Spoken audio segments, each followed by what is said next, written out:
Oh, wait, are you ready, Regina? To the Tempe City Council meeting for November 29th, 2018, here in the Harry E. Mitchell Government Center. First, I'd like to call the meeting to order. If you're those that are willing, could you please rise for a moment of silence, followed by the Pledge of Allegiance?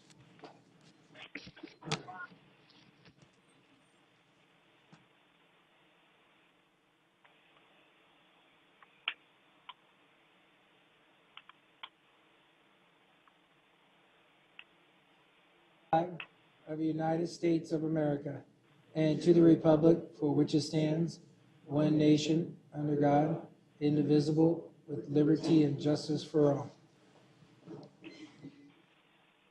Just want to let everyone know, I believe Councilmember Keating is on the phone. Councilmember Keating, are you there? Yes, Mayor, I'm here. Great, welcome. With that, I turn now to Councilmember Arredondo Savage for the meeting minutes. Thank you, Mayor. I would like to move for acceptance of item 3B 1 through 5. It's moved items 3B 1 through 5. Is there a second? A second by Councilmember Adams. All those in favor, please say aye. All those opposed, same sign. That motion does carry forward. Next item is reports and announcements. I'm going to come down to the podium.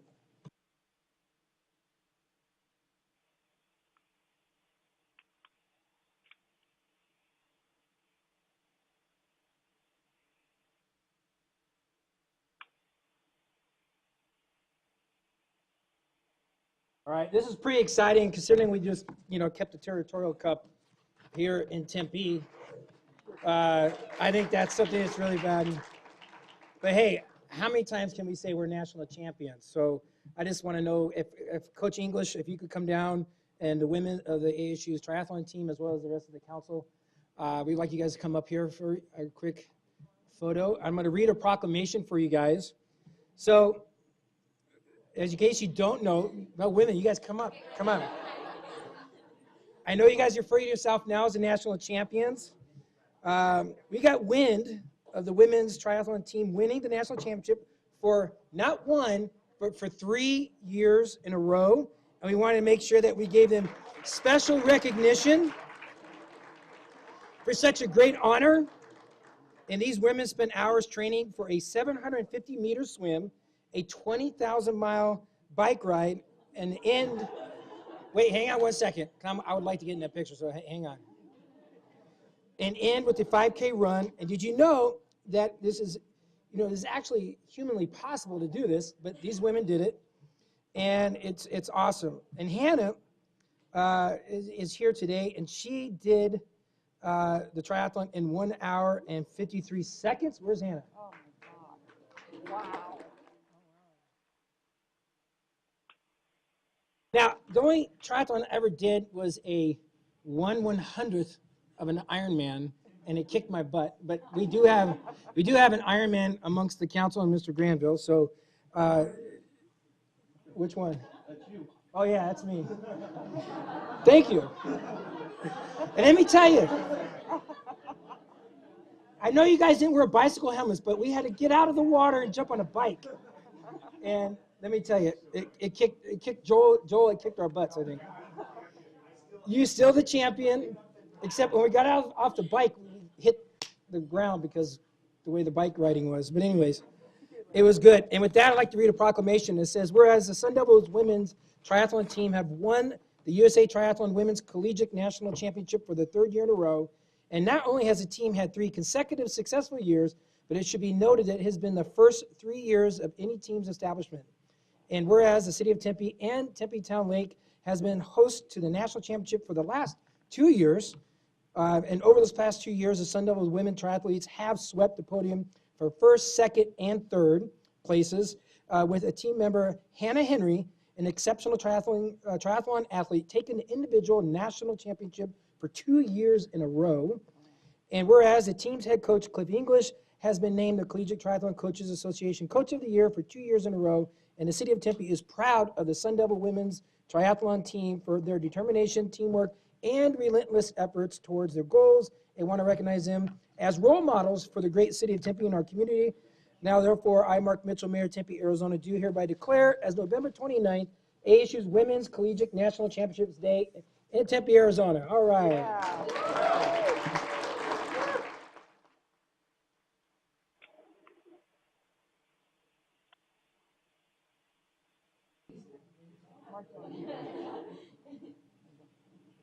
Forks up, come on.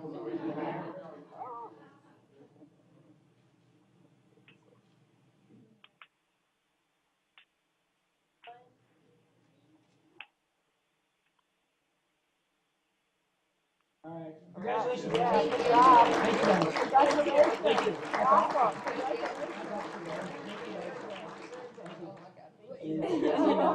Thank you. Thank you so much. Thank you.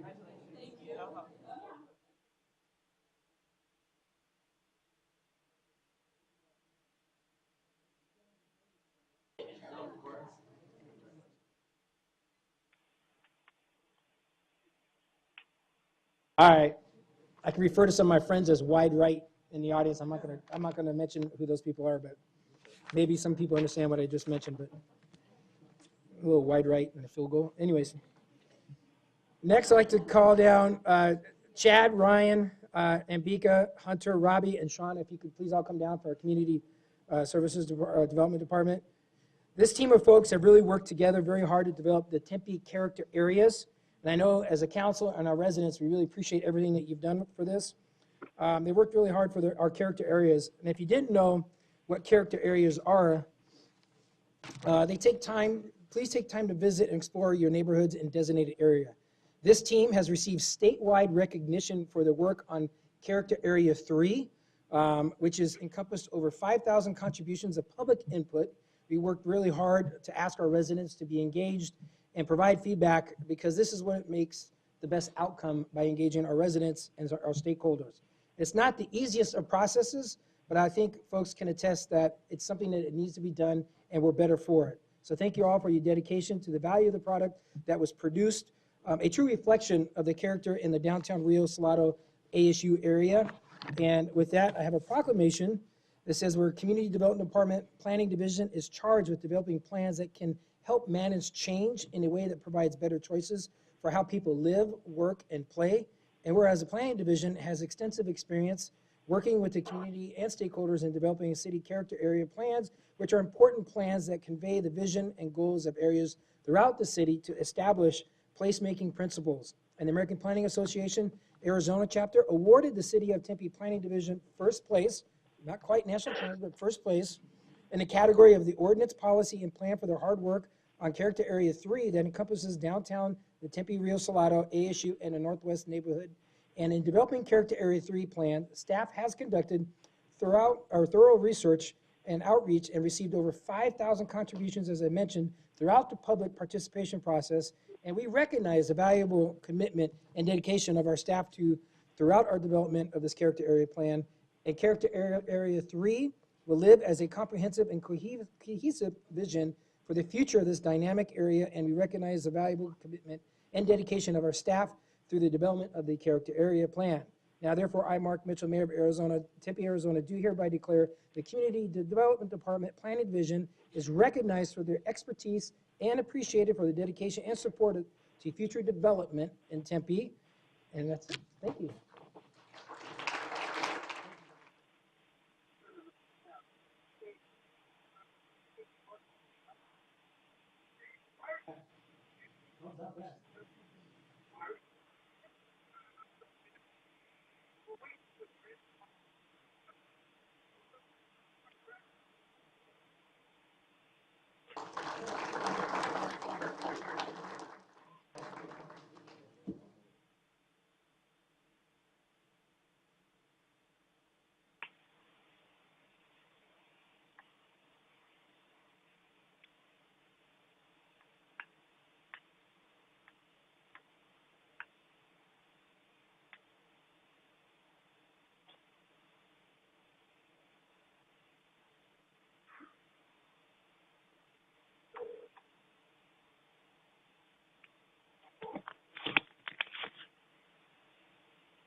Mayor, I do have some announcements. We have a series of transitions among some of our staff here in Tempe. I want to acknowledge, first of all, our internal auditor, Lori Cox. Is Lori, is she here today? Let's see.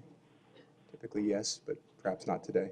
Anyway, her last day is tomorrow with the city of Tempe. Lori has been with us a little less than 2 years, but just in that brief time, she's made an amazing impact on our operations here and has really done some great stuff with internal audit. We're going to miss her a lot. She's leaving to pursue a really great opportunity out of town.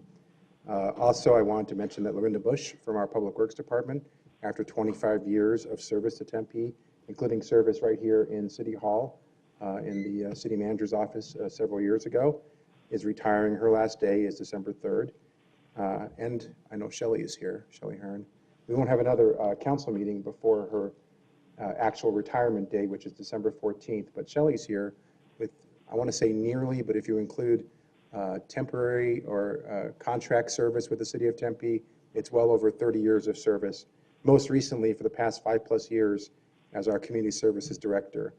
And Shelley is just one of those, and I think anyone who knows Shelley will agree with me, one of those unique people who is completely willing to take on any challenge that has been put her way throughout her career here, and does so with a level of calm and grace and intelligence and wit, and just an overall just amazing presence that she's going to be missed by a lot of us, all of us here, frankly, when she goes. But she's retiring, and we wish her nothing but the best in her retirement. So I wanted to acknowledge Shelley Hearn for her many, many years of service here for the city of Tempe.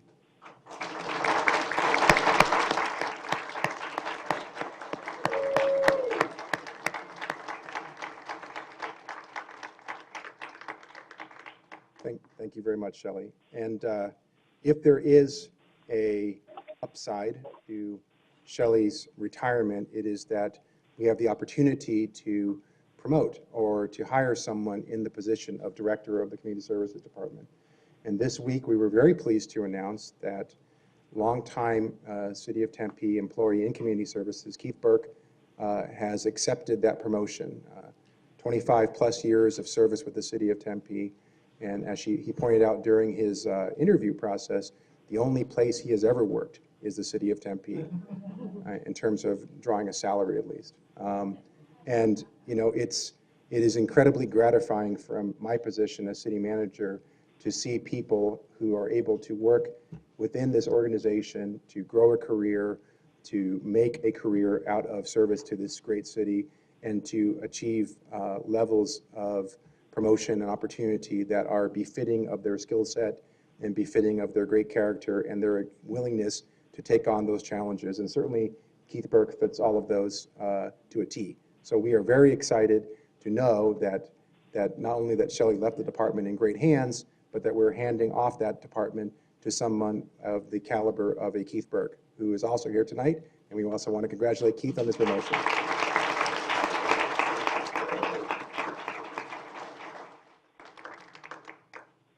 Thank you, Mr. Mayor. All right, thank you. Next item on our agenda is our consent agenda. All the items on the consent agenda will be considered as a group and enacted with one motion by the city council unless an item is removed from separate consideration. Members of the public may remove public hearing items for separate consideration. Public hearing items are designated by an asterisk, and council members may remove items for separate consideration. If you do wish to speak on a public hearing item, could you please fill out a speaker's card, which can be found in the back of the council chambers, and give it to, I think Tim is back there. And then Tim will make sure that he'll give it to us, and when it's your time and your name is your turn to speak, for public comment, we will call on you. Consent agenda items as follows: miscellaneous items 5A1 through 5A10, awards and bids and contracts, items 5B1 through 5B7, and resolutions, items 5C1 through 5C3. So any agenda item that I just read, if it's marked with an asterisk, it is a public hearing item, and it can be removed by a member of the public for separate consideration. Is there anyone wishing to have any of the public hearing items I just read removed for separate consideration? Could you please get my attention? I do not have any cards. Seeing none, I'll look to any council colleagues. Yes, Councilman Granville. Thank you, Mayor. Item 5C3. Okay. Councilmember Adams. 5C1. Okay. Anyone else?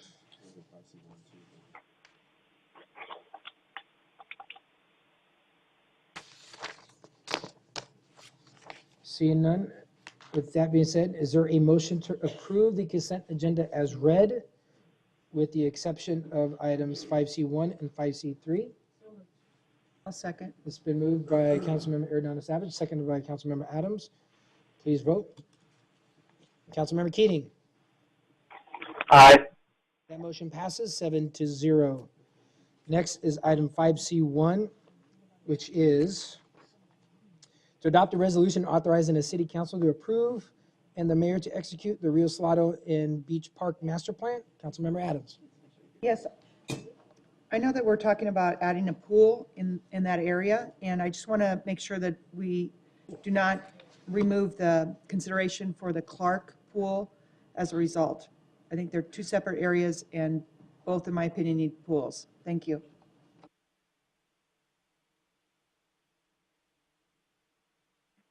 Move to approve item 5C1. Is there, Just one real quick. Councilman Navarro? Thank you, Mayor. And just with the master plan development and the thought and the process that took time into this, and I hear Councilmember Adams in terms of the potential of what this park has and the potential of the possibilities within the park. And I know that in the master plan that things can probably change a little bit here and there, but I want to say it's a kudos to all of the staff time and all of the people that have taken part into the development of this master plan. I know we, or myself and Councilman Granville, have taken part in the volleyball courts and trying to enhance that area to make it more marketable and profitable. And it's very exciting, the potential of what this area has for us down the road. So we're very excited of all uses around the parks. So I just want to say thank you. And this is just for a resolution authorizing us, myself, to execute the Rio Salado and Beach Park Master Plan, which is also part of Character Area 3 that just got a big award. So there's been a motion and a second. Please vote. Councilmember Granville. Councilmember Keating. Yes. That motion passes 7-0. Next item, item 5C3, Councilmember Granville.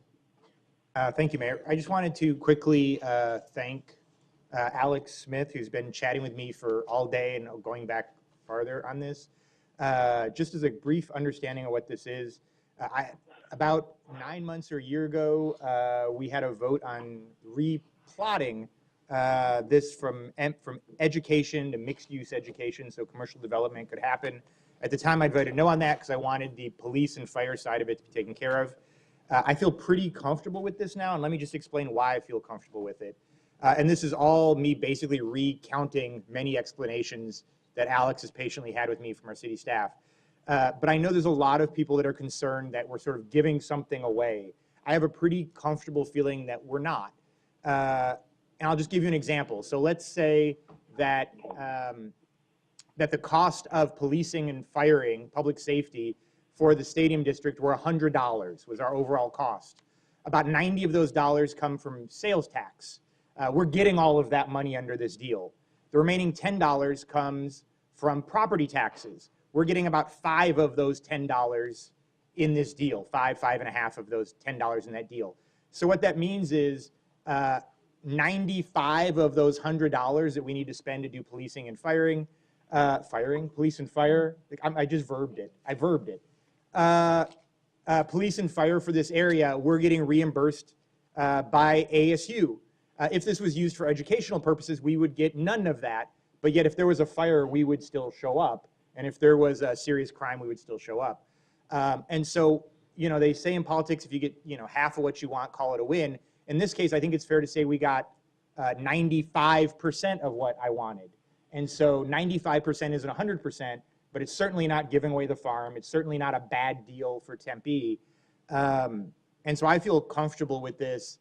Obviously, there are other issues that will have to be addressed, whether it's traffic or whether it's, street improvements or sewer or whatever, but the core service, keeping people safe, is not a burden that we're taking on to someone else's benefit. And I feel, or at least 95% of it we're not.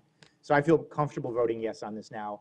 And I was not there this morning, so I just want to thank ASU and Alex for taking the time to sit with me and make sure that I had a high comfort level with this. A motion to approve, yes, Councilmember, or Vice Mayor Cubey.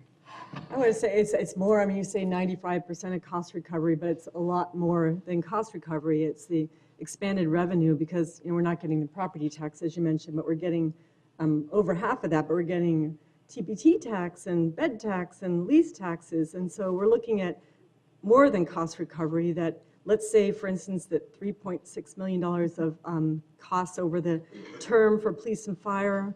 We estimate at minimum, very conservatively, getting back $7 million in revenue. And I know with some ASU estimates, there are estimates out there to say even $21 million. So from 3.1 to 21 million, the math is there, and it's more than just cost recovery. So I'm very comfortable in voting yes. All right, I mean, I think, is there a motion?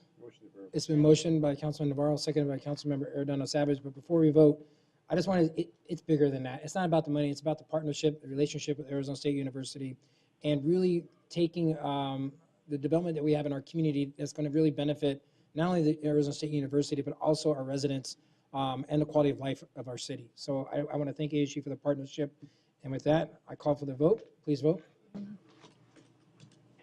Yes. That motion passes 7-0. Next item on our agenda is our non-consent agenda. All the items that will be listed under the non-consent agenda will be considered separately. Agenda items scheduled for introduction and the first public hearing will be heard tonight, but will not be voted upon at this meeting. Agenda items scheduled for a second public hearing and final adoption will be voted upon tonight. Item 6A1, which is to hold a public hearing for a time extension request for a condition of approval related to the planned area development overlay for the East Line Village located at 2025 East Apache Boulevard. The applicant is Gamage and Burnham. I would now, would the applicant like to make a statement? Ms. Vaz. Mayor, members of the council, for your record, my name is Manjula Vaz, the law firm of Gamage and Burnham. I just want to make a very brief statement, ask for a request for a one-year extension on East Line Village. I'll just put this up for a sec. As you know, East Line Village is just on the south side of Apache North and South. Unfortunately, we are unable to finalize the phase one right now. We're looking at some new partnerships and believe we'll be able to finalize it here in the near future, so I'd like a one-year extension. However, we have been able to, I just want to say, start phase 5, which is the affordable housing component of East Line. And if you've been by that site, those 50 units for affordable families have started. So just want to mention that. So phase 5 is now phase 1, and phase 1 hopefully will be phase 2 in the near future. So with that, I'd request a one-year extension. Great. Anyone, this is a public hearing item. Is there anyone in the audience wishing to address us under item 6A1? Could you please get my attention? Seeing none, I look for our council to make a motion on item 6A1.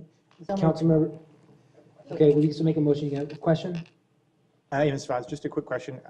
So I know that we've gone through a lot of rigmarole, and we've talked about this before, about extensions coming with some sort of way to keep the site from being sort of a vacant lot or a displaced lot.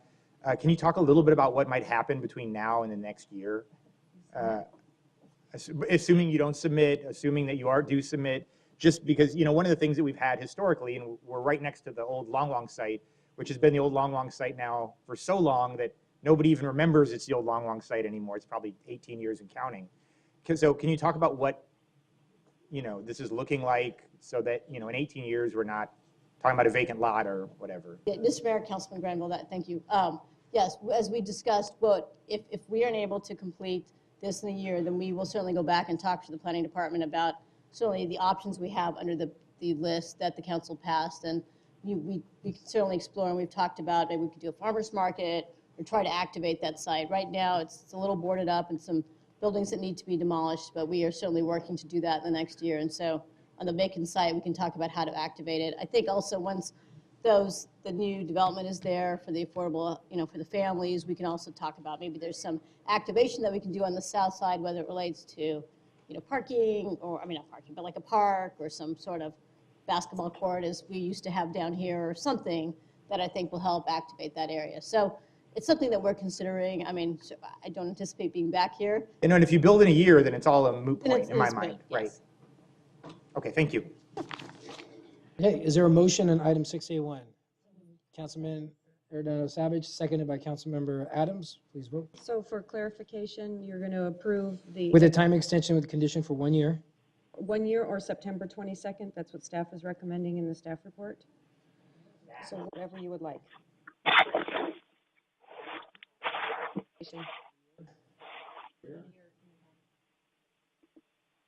Yeah, is there a reason why staff picked till September 22nd versus a year?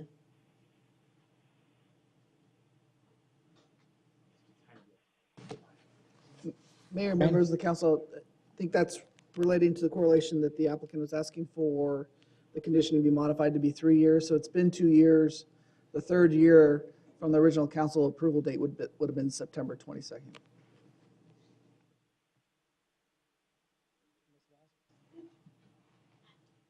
Thanks, Ron. Mr. Mayor, the council, if we could do it a year from now, that would obviously give us a little bit more time, but certainly, or a year from the original council approval date, which is September 22nd. I think either way, we have a year. plan. Let's do a year. I'll make a motion. We already have a motion. So there's the original motion, are you going to resend that? Yes, I'll resend it. Withdraw it? On item 6A1, I have a motion to extend it from a year. moved by Councilman Navarro and seconded by Councilman Arredondo Savage. So the motion is to extend a 1 year from today's date. Okay, it's been moved and seconded. Please vote. Yes. That motion passes 7-0. Next item is item 6A2, is to award a construction contract to Low Mountain Construction Incorporated for the renovation and infrastructure improvements project for the Escalante and McClintock swimming pools located at 2150 East Orange Street and 1830 East Del Rio Drive. Is there any comments or discussion from the council on item 6A2? This is not a public hearing. If not, is there a motion on item 6A2? It's been moved by Vice Mayor Kuby, seconded by Councilmember Arredondo Savage. Please vote. Councilmember Keating? Yes. That motion passes 7-0. Item 6A3 is to approve a development plan review for Phase 1 consisting of a 15-story new office development and exterior building elevations for the Hayden House for 100 Mill, located at 100 South Mill Avenue. The applicant is Gamage and Burnham. Would the applicant like to make a statement? Hi, Mr. Mayor, members of the council, for your record, my name is Manjula Vaz from Gamage and Burnham. I am here on behalf of Hensel Phelps, Hines, and Cousins. I'm going to go through briefly the 100 Mill development. We appreciate all the time that you all have taken with us over the last 6 months and certainly last week as we work through some of the issues related to both design for the whole building and kind of everybody working through a vision for the site. I want to talk through tonight, we're going to talk about, first let me just say, Hensel Phelps, as I think some of you know, has been involved, owns the property, and they have been mainly involved with the rehabilitation of the Hayden House. If you have not been through the Hayden House, it's certainly coming along. It's pretty impressive in terms of what's going to happen. I'm going to show you a couple of pictures tonight in terms of what the Historic Preservation Commission has already approved. And certainly Hines and Cousins, which you know very well, and here's some representative buildings. Tonight, just briefly, we're going to approve development plan review for the exterior elevations for the Hayden House, which has a certificate of appropriateness from the Historic Preservation Commission, and elevation of materials for a new 15-story office tower. Mike Davis here is here from Davis. We'll talk a little bit more about. I'm just going to go through this quickly here in terms of what we're talking about as a 100 Mill overview is rehabilitation of the Hayden House to bring it back to the historic Hayden House. I'm sure we're going to open back up that courtyard, and it'll be back to the L-shaped building with an open courtyard, and which will be amazing for kind of event space. We have a 15-story office building. Soon we'll have a future hotel at the southeast corner, so we will have the office building and a hotel as originally developed. We'll have some structured parking and landscape improvements. Mike will go through kind of, this is just an outline of the office building. Mike will go through that. Just to go through this and just talk a little bit about the Hayden House Rehabilitation Plan. We have spent the better part of probably a year with the Historic Preservation Commission, and Harmon Anderson from Hensel Phelps has been there every month. And I want to thank all of them, and certainly thank John Southard for all of his work, and Alex for all of his help. And just to give you in the community a little idea of what's happening with the Hayden House, the existing and historic portion of the Hayden House will be retained and protected. The Hayden House was originally more of a historic building, and then what we're doing, we found, even though it certainly has been, this has been a labor of love, and some things we've learned, and obviously it's become a little more, sometimes a little more expensive, but I think this will be worth it. We're going to restore the original courtyard, opening it back up where the fountain was, and that'll become an event space for the city. And once with the approval of the DPR tonight, Hensel Phelps will continue to restore it. And then sometime next year, this property, Hines and Cousins, will be deeding this property to the city and the building so that the city will be able to have the Hayden House will be owned by the city, and the city will then be able to program it. Just to give you a sense of, these are the elevations that were approved by the Historic Preservation Commission. So you can see them just briefly. And then I'm going to turn this over to Mike Davis, and Mike is going to talk a little bit about the office tower, kind of the design intent behind it, and some of the things that we've talked with Chad about. And I also want to really thank Chad and Ryan for all their help. One of the things in our conversations with you, we talked a little bit about screening and lighting, and I'll be back to talk about that, but we've made those changes to kind of screening and lighting that we worked out with Chad and Ryan, and we have a stipulation that we would like to propose that I think they can speak for themselves, but they are in agreement. So at the end of the presentation, I'd like to come talk to you about it. Mike. Great, thank you. Hey, Mike? Mayor Mitchell, council members, good to see you. My name is Mike Davis. I office at Davis, 74 East Rio Salado Parkway. It's been a long time since I've been here. I feel like a bit like an actor playing an architect on a TV show called Tempe Town Lake. So I want to begin a little bit on the site plan here. This obviously outlined in red is the office parcel. There's the future hotel parcel on Mill Avenue. If I could jump to the ground floor plan here, one of the most important things on this obviously iconic and highly prominent site is the ability to tie our light rail station at 3rd Street all the way to the park at Tempe Town Lake, and do it in such a manner that not only unifies this block of office buildings, parking, future hotel, Hayden House, but do it in a way that provides some really amazing outdoor amenity space and linkages. You know, in particular, our office building lobby area in this part, we have a ingress only right here between just south of Hayden House, egressing back out on Rio Salado. There's no car traffic through this entire area. This is simply for Uber, for drop-offs, short-term customer parking. There's 9 spaces here. The Hayden House courtyard area obviously functions off of this as well, as does the buildings here to the south at Tempe Gateway and so forth. It's about 60 to 70 feet, fully articulated, well landscape shaded, and programmable space. I mean, this is kind of space that can be closed off for events, much like we can do at College, you know, across from Postino and some of these areas. So a wonderful amenity. With the buildings, gone as tall as we can. It's 209 feet approximately. We obviously are inside of a block. This building, while not the tallest building in Tempe, will be certainly the tallest one in this neighborhood at 209 feet. We have, as we mentioned, 15 stories. This building is articulated predominantly on the north and east sides facing Mill in a vertical fashion. It's done in a simple, very timeless and elegant manner, beautiful, and I think this is a building that will look great 100 years from now, and its elegance. The vertical nature of it is becoming a Class A building. One of the important parts to this is in dealing with the parking structure, which sits above the ground floor lobby and amenity areas here. There's 5 levels of parking. We've screened the parking garage with the same materials. In other words, bringing this building all the way down to the ground, so it's not just sitting on top of a podium space. And then, in addition, have actually decked over the top of the parking, so we're not looking down at cars. There's a great amenity area out here. And we begin to feature, based on our conversations with you, an articulated garage corner here that is done also in a vertical striation, signage and lighting that would orient it toward Mill Avenue. I'm going to go to a couple of other shots of the building. This is the south and the west sides of the building, which pick up more of the horizontality of Tempe Gateway, the ADP, some of the imagery you see at Hayden Ferry Lakeside.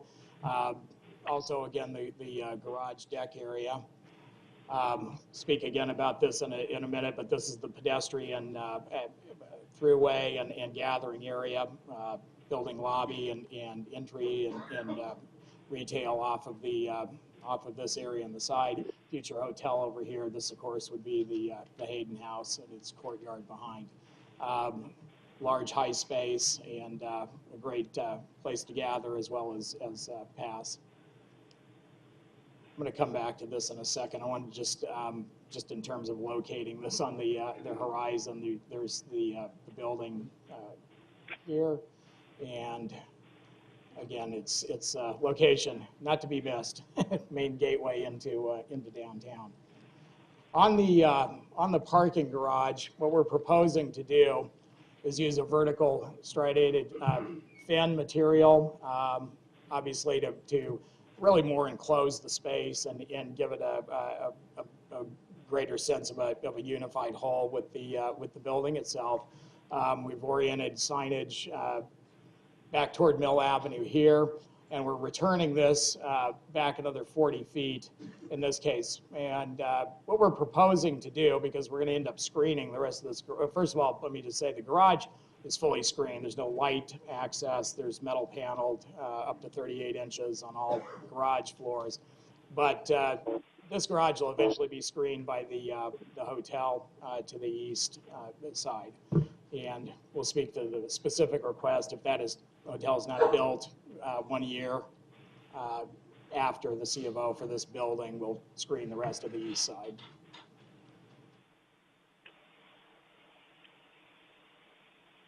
So, with that, Angela, would you like to speak to these?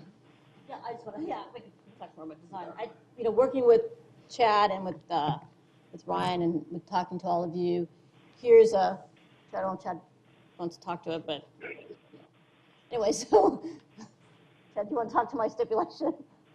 But we have a stipulation that does talk about the vertical fins that Mike has talked about, kind of 40 feet east elevation between the Hayden House and the office tower. Before it goes on the north elevation, 40 feet east. And then in addition, as Mike mentioned, and I won't read, I can read the whole thing, but basically if within 1 year of the office building obtaining a certificate of occupancy, if the hotel has not commenced construction, we will then screen the rest of the garage along the east side. So that's kind of how we've worked that out in terms of screening. We are pretty confident in terms of how the hotel is coming along, but as we've discussed with the mayor, certainly we've all been confident in lots of buildings. We don't know how things will happen, so I mean, we understand everybody's concerns relating to screening, so that's kind of where we would, in terms of how we'd like to address the 2 phases of the screening with Chad. And then we talked a little bit about providing vertical lighting enhancements along the north elevation at 2 locations. So to kind of create that iconic structure along the vertical elevation, I'm going to take this away for a second, of the building. So got a better picture. So you would have kind of the 2 locations along the vertical, along the north elevation. So certainly you would get that at night as you cross the bridge and see kind of the lighting enhancement, which would be fairly cool. So I'm happy to talk to you more about the stipulation. Chad like to talk about it? Would you like Chad to talk about it? Mayor, Council, I don't have much to add. We did work for the past few days to make a couple of improvements that we had suggested.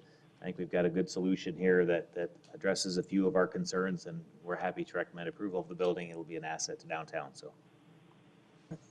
Councilmember Erdana Savage. Yeah, thank you, Mayor. I really do appreciate it. Ms. Voss, thank you for coming, and I think indulging all of us. I'm sure you've met with all of us in this last week and really working to come up with a really great product.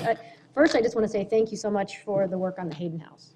I think that is just going to be a really remarkable structure, and to be able to have that and usable, and I think for the community, hopefully to be able to enjoy it in the future is going to be a really positive thing for this community because, you know, like you said, it's a very iconic area.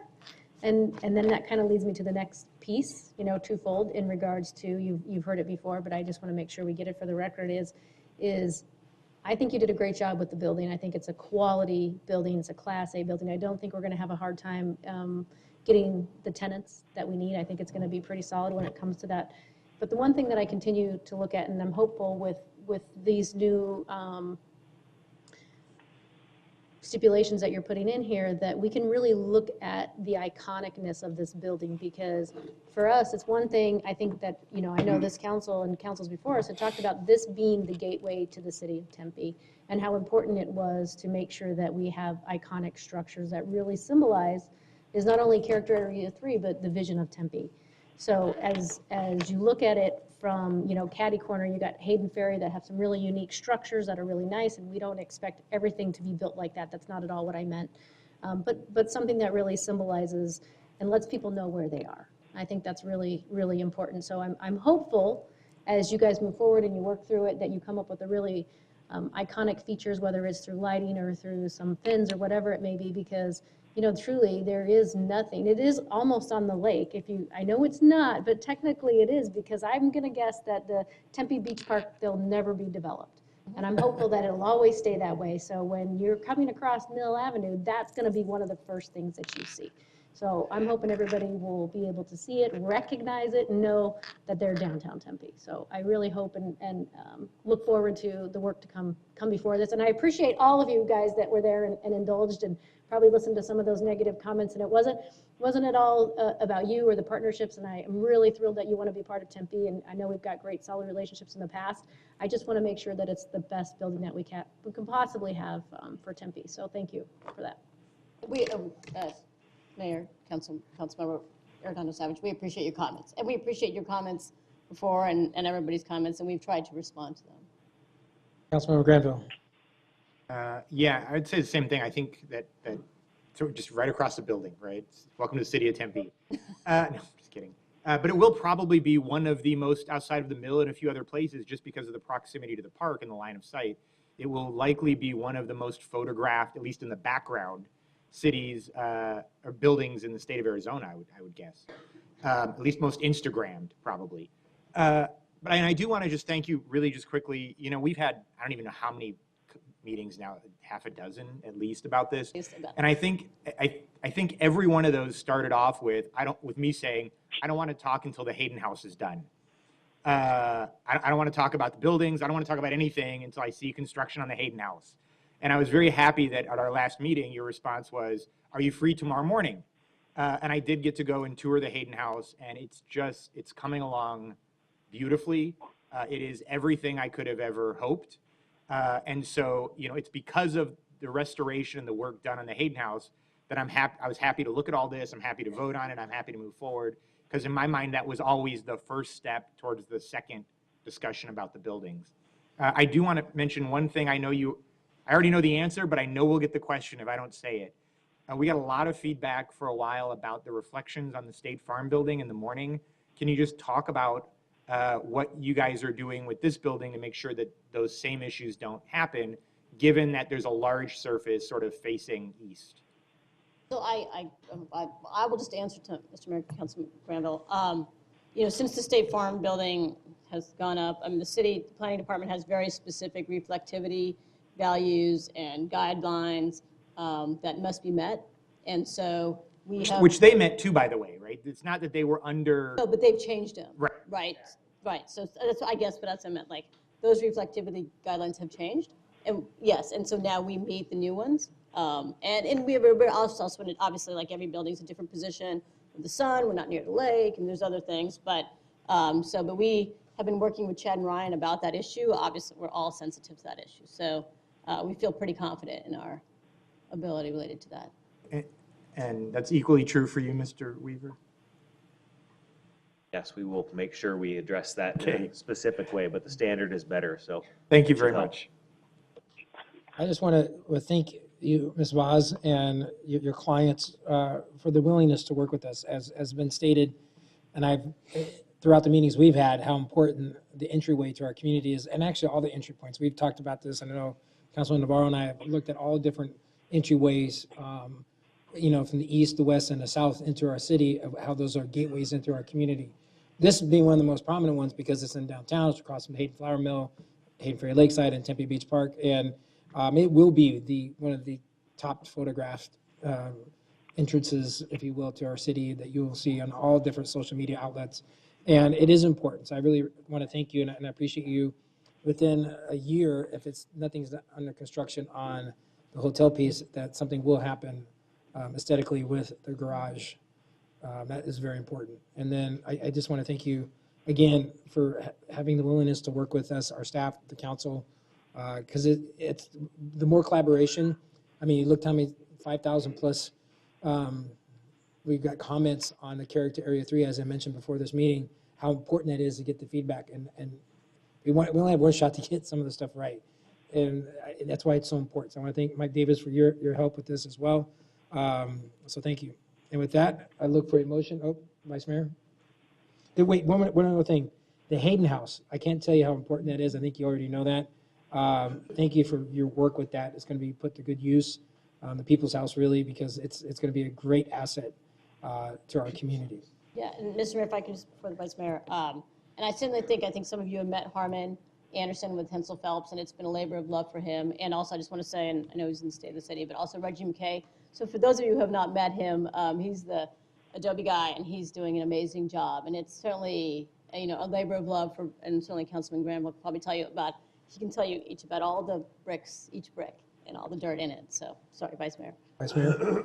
So thank you for resolving all the issues that staff had regarding the architectural elements to make it the most iconic building we can. And thank you. I won't repeat all the compliments, but I just want to give a shout out to John Southard, who's our Historic Preservation Officer, and the Historic Preservation Commission has been engaged in this issue for, how many years now? Oh, yeah. And they did all the work last year. Yeah, and so it's going to be a great day when we celebrate the reopening of Hayden House.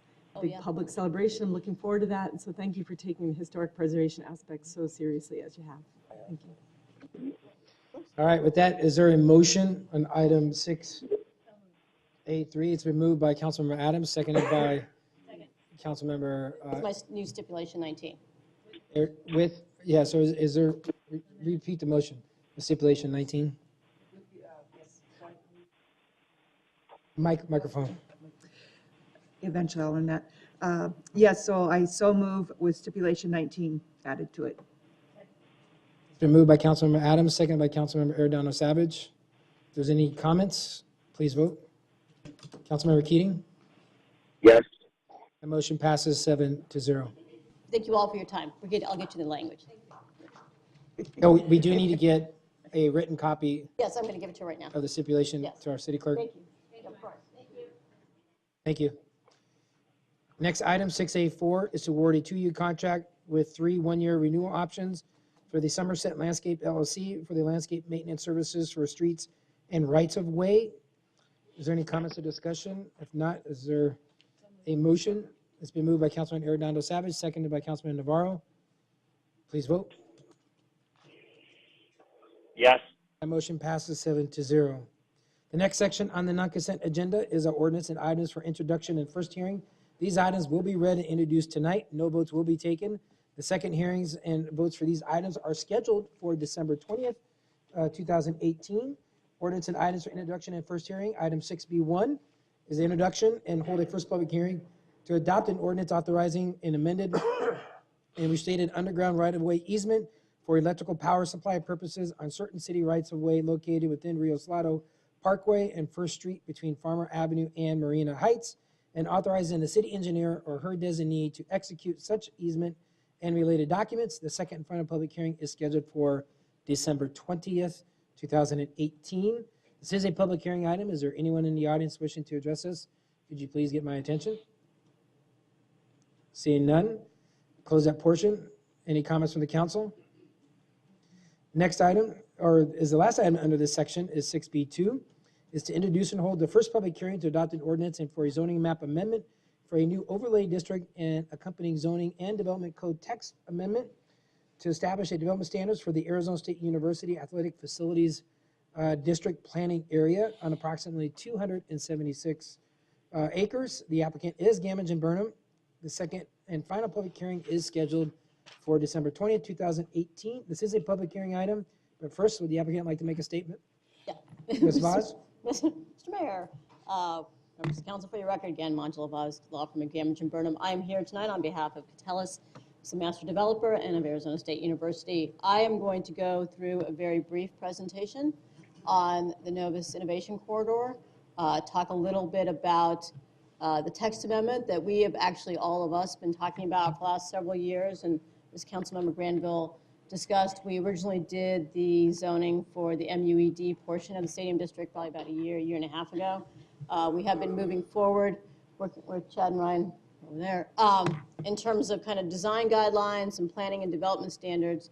One of the purposes of this text amendment, this is just an outline of the Stadium District, and I think we all generally know the boundaries, so I won't go through that.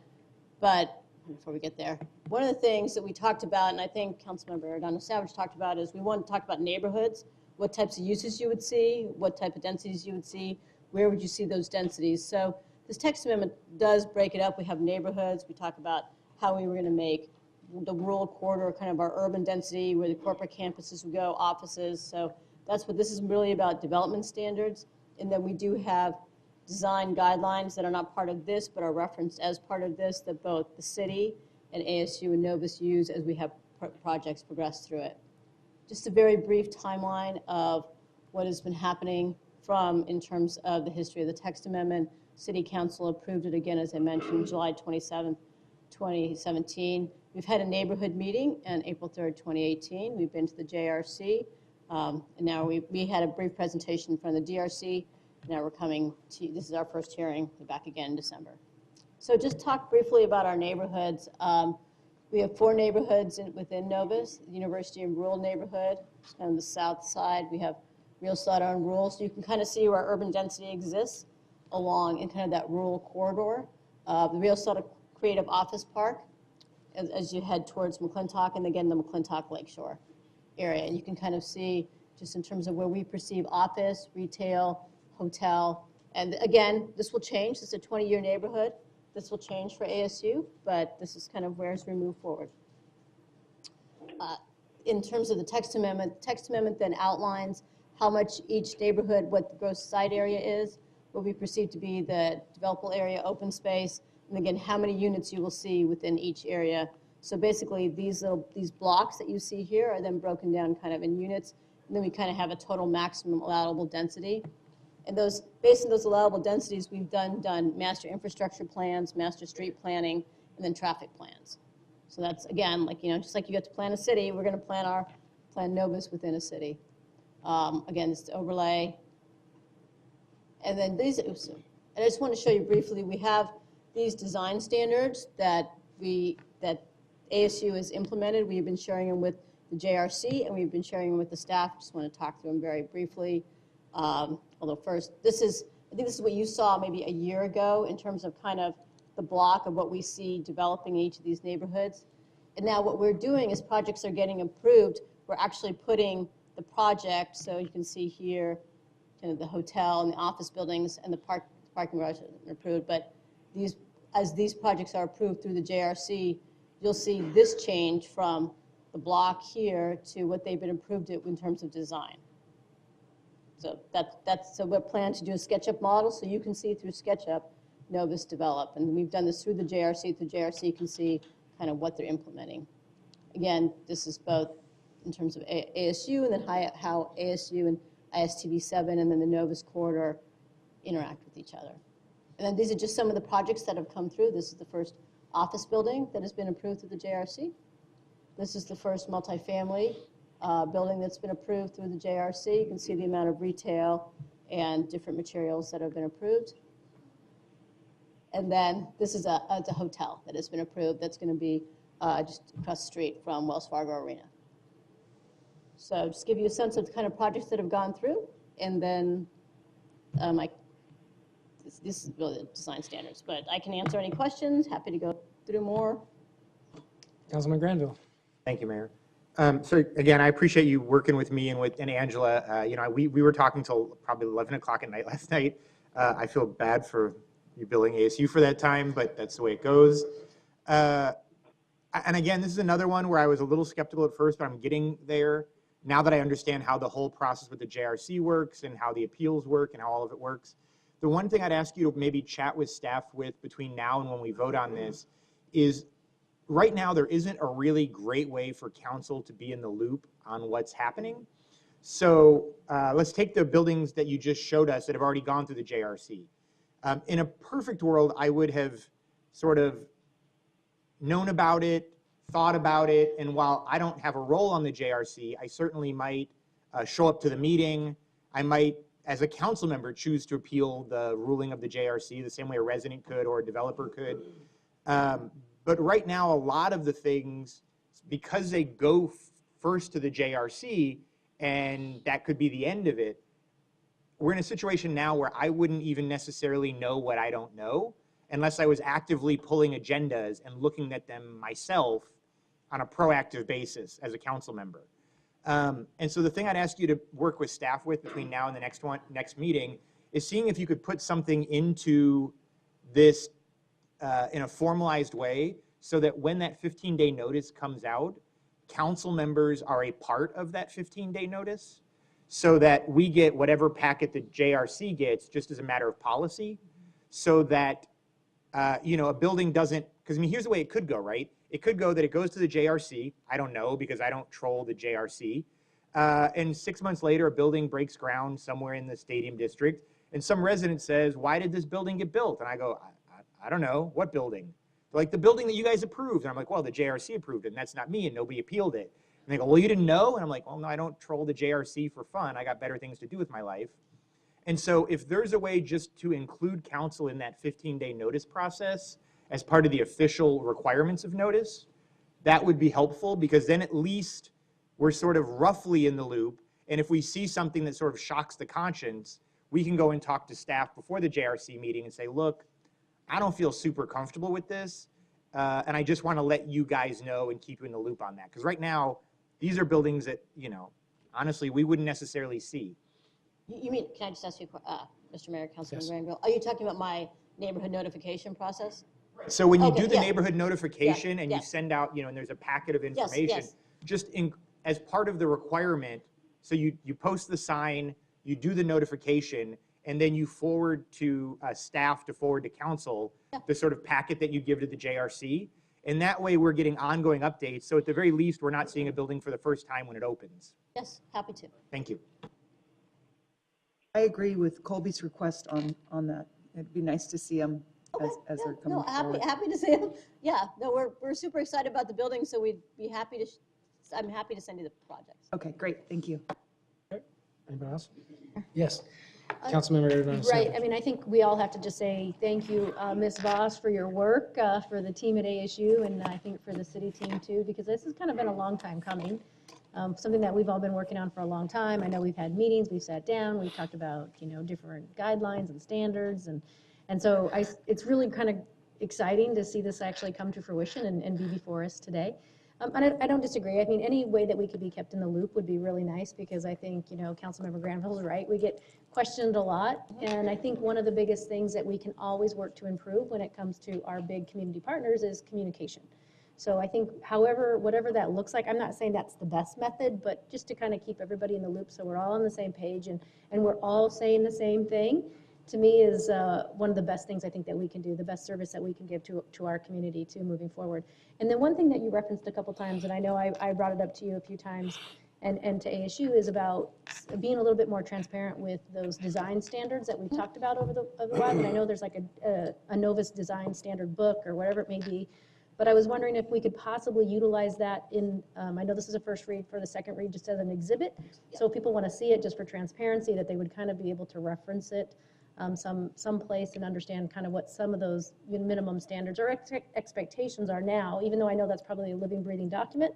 But I think it would be really good just for transparency and to make sure we're all on the same page and our expectations are solidly together. Yeah, absolutely. We've already talked to, I've talked to the staff about it, so we'll work on that, and we'll work on that as we come forward to see you. Fantastic. And then, I appreciate and I will that. work with the staff in terms of getting you notification. It may be easier, we give you all notification a little earlier than some of the neighbors, just.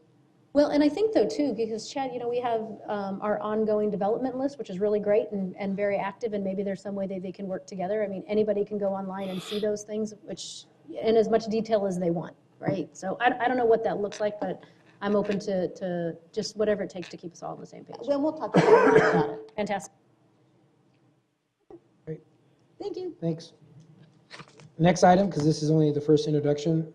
Next item is item 6B3, is to hold a first and public hearing to adopt an ordinance to establish 1/10% rate increase as of January 1st, 2021, to fund the arts and cultural throughout Tempe as it passed by the voters at the November 6, 2018 special election. The second and final public hearing is scheduled for December 13th, 2018. This is a public hearing item. Is there anyone in the audience wishing to address this under items 6B3? Seeing none. Is there any comments or discussion from the council on item 6B3? Close that portion. Next is ordinances and items for second hearing and final adoption. Item 6C1 is to hold a second final public hearing to adopt an ordinance amending Chapter 116A license and business regulations for the Tempe City Code. This is a public hearing item. Is there anyone in the audience wishing to address this under item 6C1? Could you please get my attention? Seeing none. Close that portion. Is there any comments or discussion from the council on item 6C1? I just have Councilman a quick, Granville. I just have a quick question for staff. Last time we had somebody come up here and talk about, I think it was like Play It Again Sports or something, to talk about how that would work with fees for large versus small. And so I assumed that based on that, we'd see some sort of edits to this. Was that deemed not necessary? Was that all worked out? Because I know there was some discussion that the used sporting goods people had or something like that. Assistant Chief. Yes. Judy? Thank you, Mayor, members of council. This actually came back for a first hearing after changes were made based upon. Oh, that's right. And that's why that makes sense. Okay. Okay. Is there a motion on item 6C1? It's been moved by Councilmember Cubie, seconded by Councilmember Arredondo Savage. Please vote. Yes. That motion passes 7-0. Next is our current events and council announcements and future agenda items. I will start with Councilmember Arredondo Savage. Thank you, Mayor. Just a couple of things. But first, I mean, I have to just give a great shout out to Shelley Hearn, because I know she loves it when people talk about her. And Shelley, I just want to say that you've been just a remarkable asset to not only the city of Tempe, the people in your department, the people within the city, but the residents here have really benefited. And so, just know that you have made a significant impact to this community, to your department, and to the people that I think that by looking at Keith behind you, I mean, you have really definitely touched a lot of people, been a fantastic role model, and I just want to say thank you so much for your outstanding work and commitment and dedication to this community, and we were blessed to have you, so thank you so much for that. And congratulations to Keith. Can't wait to be calling your phone number all the time. So I certainly appreciate that. Just a couple of things I want to just relay real quick that are going on this weekend. If you are looking to go to school and you want to know a little bit about the money, come to the library this weekend. Find out about getting different scholarships. So we already have about 55 people registered for the weekend. We've got all of our college partners are going to be there to really help people understand what they need to do to be able to make sure that they can afford to go to school if that's what they so choose to do. So please come out, 10 o'clock, 9:45 for registration at the library on Saturday. Also, we have the 50th. Oh, sorry, Greg. Yeah, I'm moving on. Check this out. Yeah, right? Oh, November 29th. Well, there is a really cool slide about the Tempe Arts Festival, which is the 50th year. Right, very cool. So thank you to DTA for all they do and for all the vendors that are going to be down there this weekend and for all the people that are going to come and really just enjoy downtown Tempe. Oh, yeah, see, that's what happens when you go before the mayor. I got it. So anyway, please come on down and support it. It's a really great event. Thank you for everybody that participates and thank you for everybody that comes. So thank you so much for that. Sorry, Mayor. Yeah. I'll still mention it. Anyways. Thank you, Mayor. Yeah, first I want to say, Shelley, you definitely going to be missed. It's been 10 years since I've known you here on council. You've been a tremendous help for me, and I've enjoyed the conversations and your willingness to help get things done, so to speak. And it's been fun, a lot of fun. And I know you're going to enjoy your retirement, maybe at the wineries, I imagine, with your daughter. Yeah, exactly.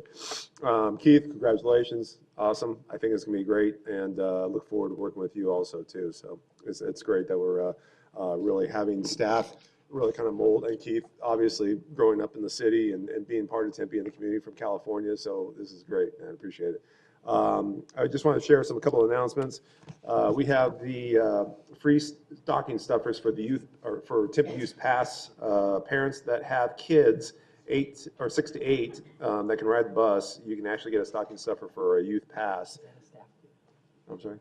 Is that Sue Taft's daughter? Is that Sue's daughter? Oh my gosh. Okay. So if you have a chance, go down to the Tempe Transit Center, 200 East 5th Street, Monday through Friday from 8 to 5. You can get a stocking stuffer youth pass, and what a great idea utilizing the transit here. In addition, live music. Businesses from December 1 to March 1 of 2019, we are dropping the price of having live music within your restaurant or bar from $1,300 to $200. This is a great opportunity to take part of the permit. It's a permit that goes with the life of the business or the life of the owner that's in the business. And it's a great way to start enhancing and really supporting live music within not only downtown Tempe, but Tempe in general. So this is a great opportunity for people Central and South Tempe to take part of live music and take part of the pass. More information on the website under community development to get the passes, or to get the information and to apply for the live music grant. In addition, I also want to say with the Arts Fest happening this weekend, there's also going to be some live music being played within the downtown Tempe area. And in addition to that, we're going to be dropping 2 plaques on Mill Avenue. This has been a great dedication to live music. Oh, you have something? Oh, I didn't know you had it. It's good. It's good. Anyways, good. Hans Olsen is going to be dedicated. Hans has done a tremendous amount of work, not only in Tempe, but on a national level. And also we're going to celebrate Long Wongs, the establishment that hosted a ton of these musicians from the Gin Blossoms, the Pistoleros, Walt Richardson on up. So those 2 dedications are going to happen this weekend, the first at 2 o'clock.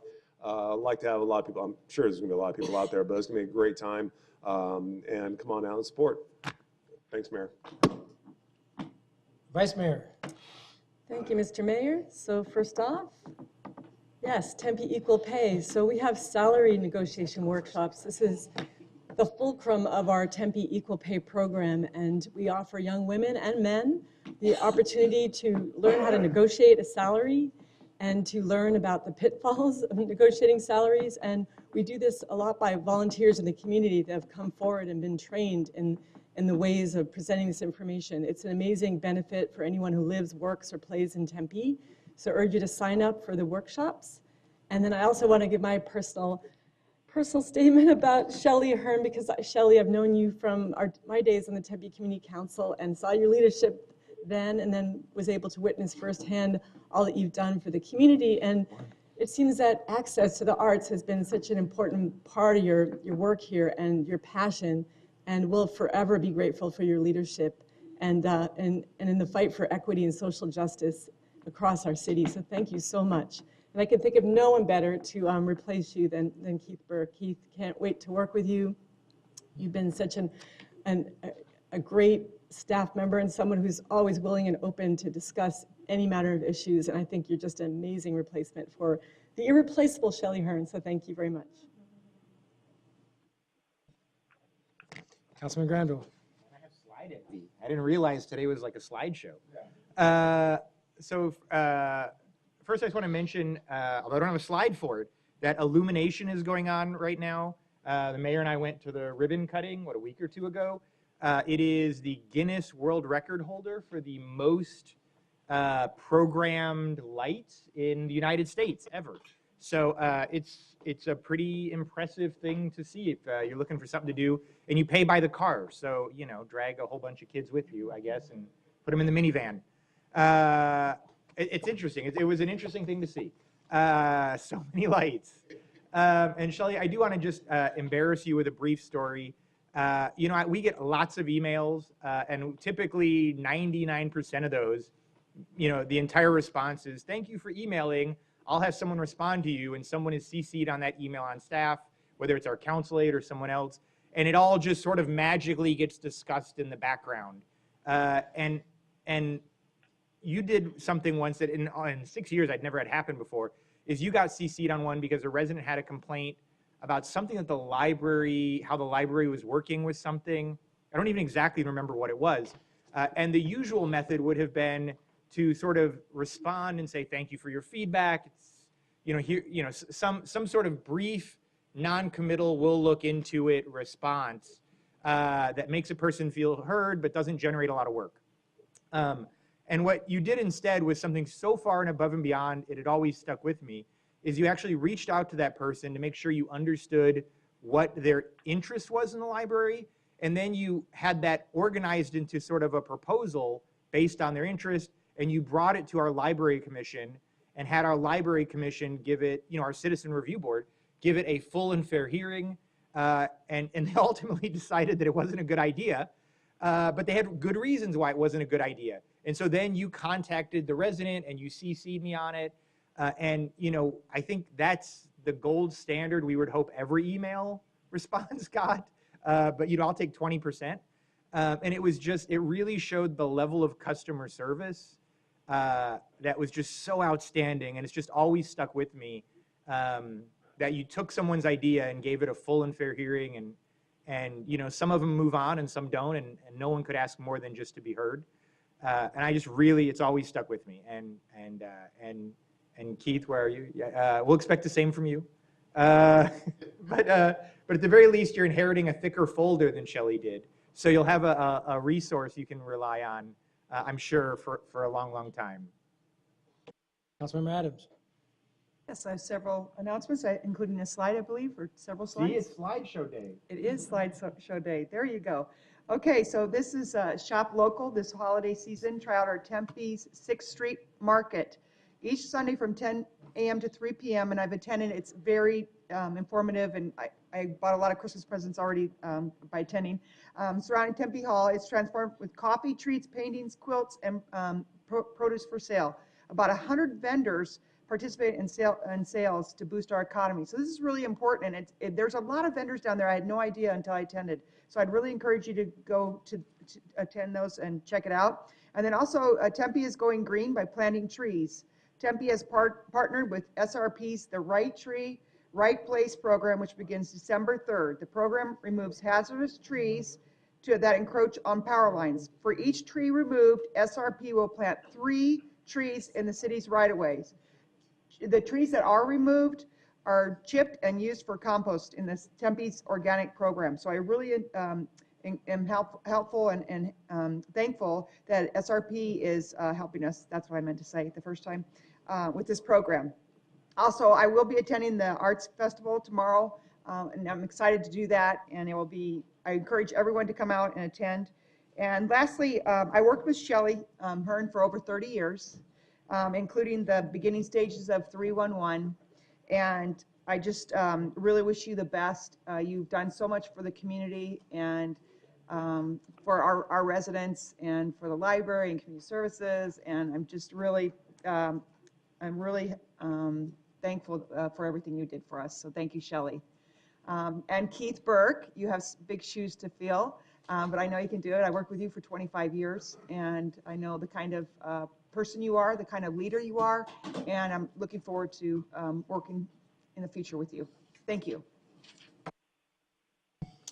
All right, I want to, I'm going to echo, mention some of the things that have been mentioned, but first, I really want to let our community know, I'm sure they already know, that we lost a very true and dear statesman and Congressman Ed Pastor, who unexpectedly left us. And we would not be where we are today for our transit system without Congressman Pastor. And my thoughts and prayers go out to the Pastor family, especially a dear friend and colleague, Laura Pastor, the council member from Phoenix. He really is a true statesman. In fact, just this year on December 6th, we are celebrating our 10th anniversary of light rail, and it would not have happened if it wasn't for Congressman Pastor. Nor we had yesterday an announcement regarding funding from the Federal Transit Administration regarding our streetcar. That would not have happened if it wasn't for Congressman Pastor, and he would be greatly missed, true statesman.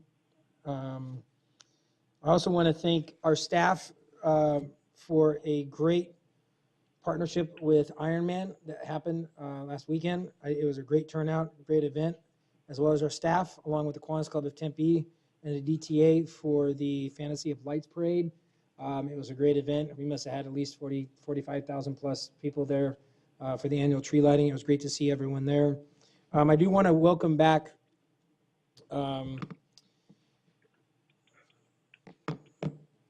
the Alexis Allen, who is our new court administrator. She left to go to Phoenix for a year, and then she decided, hey, I like Tempe so much that she came back to Tempe. So we want to welcome Alexis back to our community. Thank you for coming back home. We're glad you're here. And also, I know our court administrator, Debbie Schaefer, her last day, I believe is tomorrow, if I'm correct. I want to thank you for everything you've done for our court. And I know Judge Kane is very grateful, along with the rest of the staff, for the work that you've done. And we wish you well in your retirement. And what can I say, Shelley? I've known you since I was a teenager. I'm kind of dating myself. I was first elected to the council in 2000, but I got to tell you, having known you, you're my go-to person. You're a lot of knowledge. That's, I call it the brain drain, because unfortunately, I wish you well, but you really will be missed with all the institutional knowledge, advice, and mentorship. I can't thank you enough for your service and what you've done for our city of Tempe. I know you're looking forward to gardening more in your garden. Not to mention, I think you may know someone that owns a little winery somewhere in the great state of Arizona. So I wish you all the luck, and I wish you well, and I can't thank you enough for what you've done for our community and for our city, and thank you for your friendship personally. To Keith Burke, I remember when I first met you in college, actually. You were walking over from the practice fields during your playing days at ASU. So thank you so much for being a part of this city. I'm glad this is the only job you've had, because look where you are today. I look forward to continuing to work with you. You're going to do great. I know you do have big shoes to fill, but I know that you're up to the challenge, and more so. So thank you for your dedication to the city, Keith, and look forward to continuing to work with you and for future years. With that, I will now close that portion of the public comments, and we now go to public appearances. We have one scheduled public appearance. So according to the Arizona Open Meeting Law, and I have multiple cards for unscheduled. So according to the Arizona Open Meeting Law, the council may only discuss matters that are listed on this agenda. So matters discussed by the public during public appearances cannot be discussed by the city council unless they are specifically listed on this agenda. There is a 3-minute time limit per speaker's visual aids and recorded tapes. They are not allowed. Members of the public shall refrain from making any personal, impertinent, or slanderous remarks or becoming boisterous while addressing the city council or even attending this meeting, the rest of this meeting. Unauthorized remarks from the audience, clapping, stomping of feet will result in the removal of the city council chambers. And under scheduled public appearances, we do have Daryl Steele. Is Mr. Steele, are you here?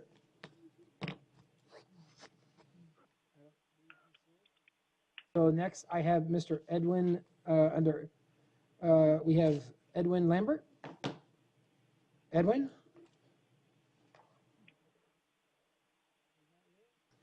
Next, under unscheduled public appearances, I do have some cards, read your name. And just so you know, we cannot engage in conversation because it's not listed on this agenda. But we have Jeremy King. Please come forward. State your name and place of residence for the record.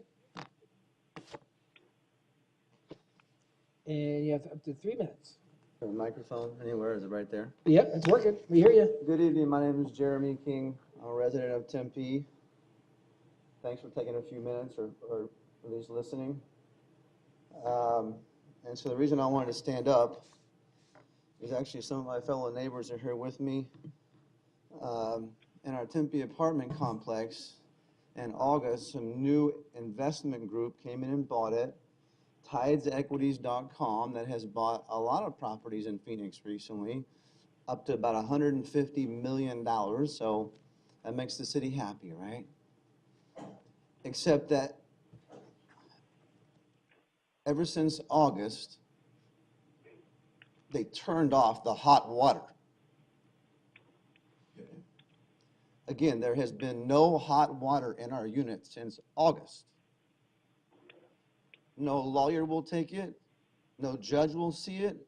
I've talked to Mr. Methvin and Mr. Weaver, trying to get to Mr. Ching and Ms. Cooper. No one will help us. Okay? Their MO, if you go do the research on TidesEquities.com, that company based in Los Angeles, California, and the management group, which is a buddy that owns that company of theirs, is the Robinson Group out of Scottsdale. Okay? Where's the light? Okay, right here. The Robinson Group out of Scottsdale. If you wouldn't make notes, anybody, please follow up on this. And so the Robinson Group is the one that is the manager, is the management company of the property. And so Tides Equities buys the property, and they put in the Robinson Group, and they shut off services to move people out, bump up the rent 50%. And their goal, if you go read about Tides Equities, I guess that's like any investment company, right? Is to double their money in 3 years, flip it, and move back out of your city, my city. Okay? I'm a real sweetheart of a guy until you come and push me out with my young 11-year-old 5th grade son that I have full custody of in Tempe, that I've lived here for 25 years and love. Actually, Mr. Woods, who you all know, was actually an old neighbor of mine. And so I know Corey very well. He knows the situation. He knows my son. At the end of the day, Mr. Ching, I would like to ask you, pretty please, with sugar on top, issue these guys the 14-day citation to get it in the legal process, to get these guys in front of a judge, to get an imminent date on them repairing the hot water in our units, and or to get the judge or whoever to hire a competent boiler repair company to repair the hot water. It's been 4 months now. They're telling us at least a couple more months, and no one in the city will help us. Time's up, I guess, right? Yeah. Mr. King, thank you for talking. We can't address you right now, so if you want to wait till after this is done, okay, we'll be more than happy to sit down with you. Thank you. Next is B. Miles Keefe. Is that correct?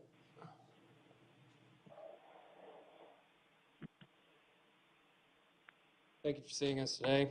My name is Miles Keefe, and I live here in the city of Tempe. And I just want to say that I really do love this city very much. I'm born and raised here in Arizona, lived all over the valley, And I stayed in Tempe because I just saw something in the city, and you know, I see passion in here. I see progress being made.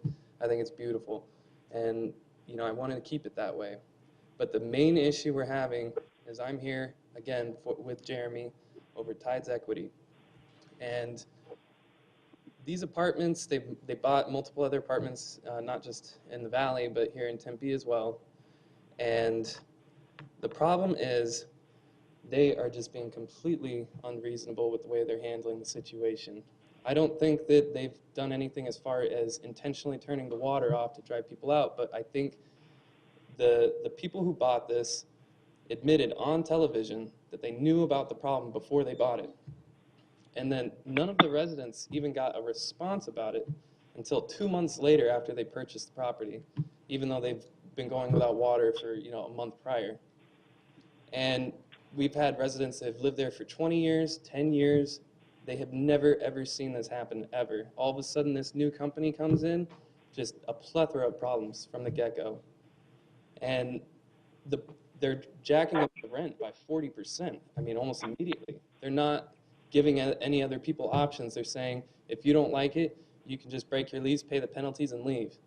Once we got them on 3TV and CBS, all of a sudden now they're like, oh, well, no, yeah, we'll let you break the lease, you know, not pay any penalties.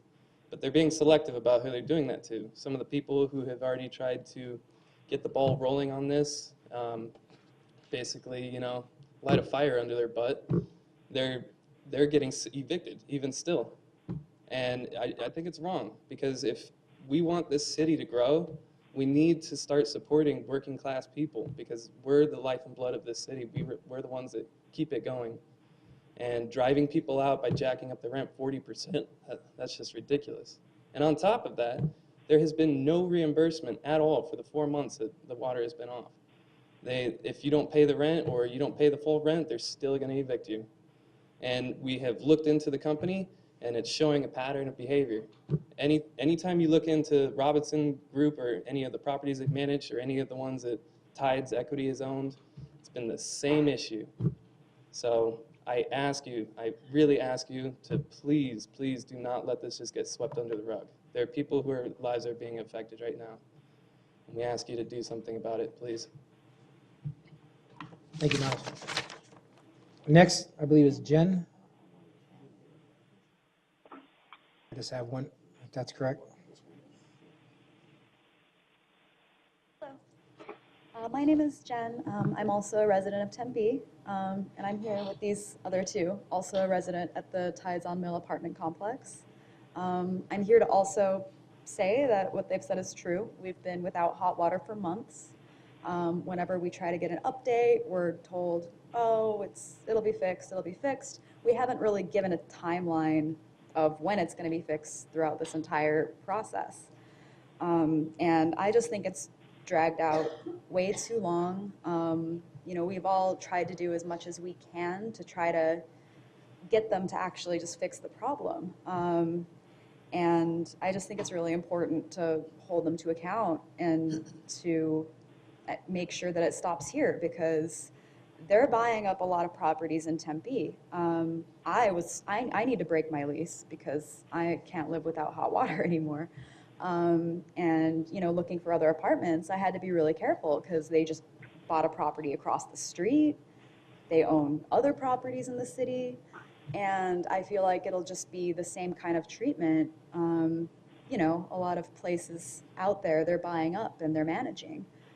So if they're not held accountable or made to fix this in a timely manner, I just feel like it's going to continue because, I mean, to be honest, they benefit when we break our leases and move out. The sooner we move out, the sooner they get to flip the units. That's where they're investing their time and money, not in fixing the hot water situation for the current residents. They're investing their time and money in flipping the units so they can raise the rent $300 to $500. So the sooner we get out, the better. I just don't think they have any incentive right now to fix the problem in a timely manner, because the sooner we're all out, the sooner they can start charging higher rent.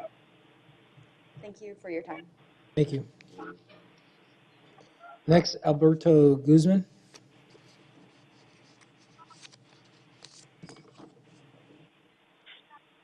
Hello. I'd first like to say I've been living in Tempe. I'm 26 now. I've been living in Tempe since I was 20 years old. I really, really like this city. And I really like the apartments that I lived in before Tides Equity and the Robinson Group came in. And I'm a working man. I work hard. I don't have kids. I take care of myself. But what really breaks my heart is seeing people like my buddy Jeremy and one of my neighbors who have kids and who struggle, and just to see the situations that they have had to go through and be evicted, and it kind of just, it breaks my heart, and I just really hope you guys look into it. That's all. Thank you.